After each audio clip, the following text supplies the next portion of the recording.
नमस्कार मित्रांनो, मी भूषण रमेश महाजन, नाशिक.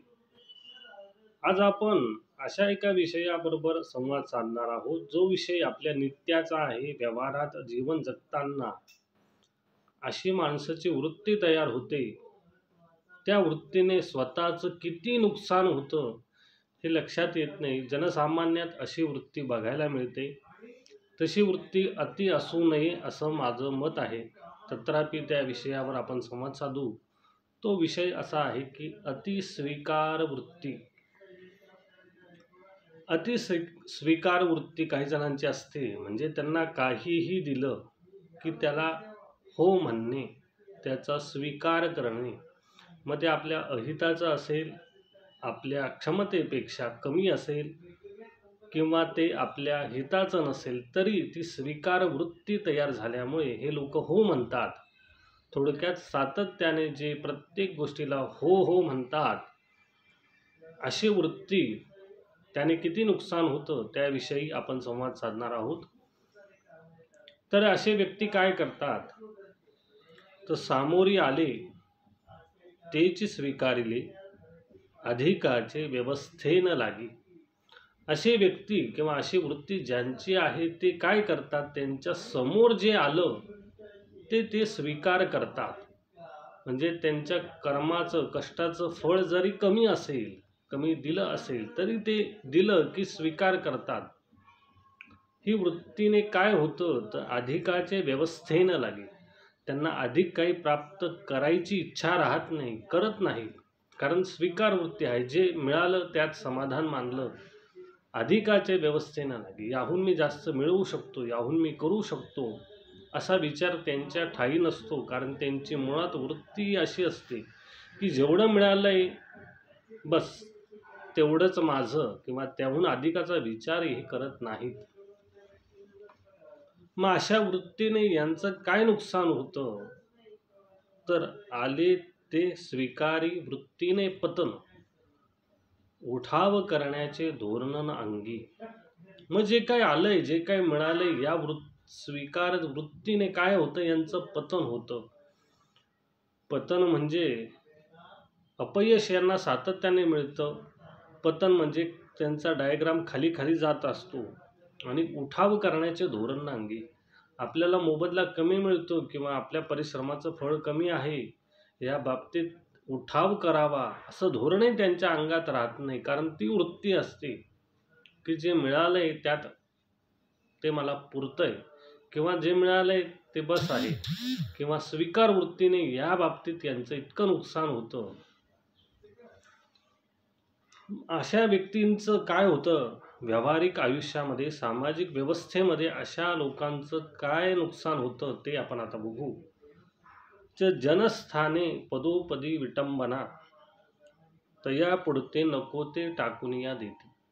जनस्थाने म्हणजे सामाजिक व्यवस्थेमध्ये अशा वृत्तीचे जे लोक असतात, ज्यांची अतिस्वीकार करण्याची वृत्ती असते, हो हो करायचं असतं, त्यांची सामाजिक परिस्थितीमध्ये सातत्याने विटंबना होत असते. ती का होते, कारण त्यांना गृहीत धरलं जातं. त्यांना जे थोडक्यात त्यांचं असं व्यक्तित्व तयार होतं की त्याला काय जे दिल तो घेईल, त्याला गृहीत धरलं जातं. याने त्याची सातत्याने विटंबना होते. आणि जे दिल ते स्वीकारेल हे समोरच्यांना माहीत असल्यामुळे त्यांच्या पुढे नको ते टाकून या देते. त्यांच्या पुढे जे नको असतं, किंवा जे काही नाही रे त्याला दे, तो घेऊन टाकेल, तो काही नाही म्हणणार नाही. अशामुळे जे त्यांच्या योग्यतेचं नाही अशा वस्तू, अशा गोष्टी त्यांच्या समोर आणून दिल्या जातात, त्यांना दिल्या जातात, आणि ते स्वीकार करतात. कारण ही वृत्तीमध्ये येते अतिस्वीकार करण्याची वृत्ती. एक तर त्यांना गृहीत धरलं जातं, आणि त्यांच्या पुढे नको ते आणून टाकून दिलं जातं, आणि ते घेतात. का घेतात, स्वीकार करण्याची वृत्ती. मग असे लोक ऐसे वृत्तीने जन घेती निवृत्ती, दुर्लक्ष व्यवस्थेने बळी जाते.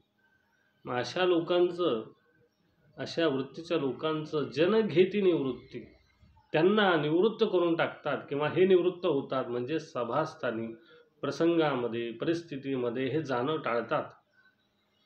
किंवा हे आले तरी यांच्या उपस्थितीने सभोवताली लोकांना काहीच फरक पडत नाही, कारण यांच्याकडे दुर्लक्ष केलं जातं.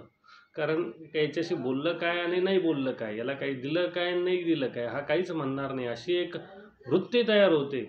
बोलेल ते स्वीकाराच्या वृत्तीमुळे हे दुर्लक्षित होतात आणि दुर्लक्षित झाल्याने काय होतं, हे दुर्लक्ष व्यवस्थेने बळी जातात, दुर्लक्ष केलं जातं या लोकांमध्ये. म्हणून अतिस्वीकार वृत्ती ठेवू नये.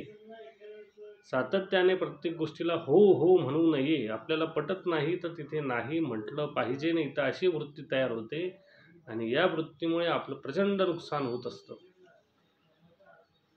मग यातून उभारी कशी घ्यायची किंवा यातून बाहेर पडायचं कसं, तर आले ते न स्वीकारी पत आपुली राखी, स्वमानाचे संरक्षण ते आधी करी. म्हणून हे वृत्ती थांबवली पाहिजे की आले ते न स्वीकारी, जे समोर आले ते स्वीकारणार नाही. माझ्या योग्यतेप्रमाणे असेल, मानाप्रमाणे असेल, प्रतिष्ठेप्रमाणे असेल, पतप्रमाणे असेल तर मी स्वीकार करील, नाहीतर तिथे नाही म्हणता आलं पाहिजे. स्वमानाचे संरक्षण ते करी, स्वतःच्या स्वाभिमानाचं स्वमानाचं संरक्षण करता आलं पाहिजे. ही वृत्ती, स्वीकार वृत्ती बद्दल आपण बोलत नाही, अतिस्वीकार वृत्ती. अति जे प्रमाण अति असतं तिथे त्याने नुकसान होत असतं. आणि या बाबतीत हे लोक लाजळू पण असतात, की कशाला म्हणायचं, लाजतात. यांनी पण ही वृत्ती तयार होते, पण यांनी प्रचंड भविष्यात नुकसान होत असतं. सातत्याने प्रत्येक गोष्टीला हो हो म्हटल्याने आपलं व्यक्तिमत्व हे गृहीत धरलं जातं.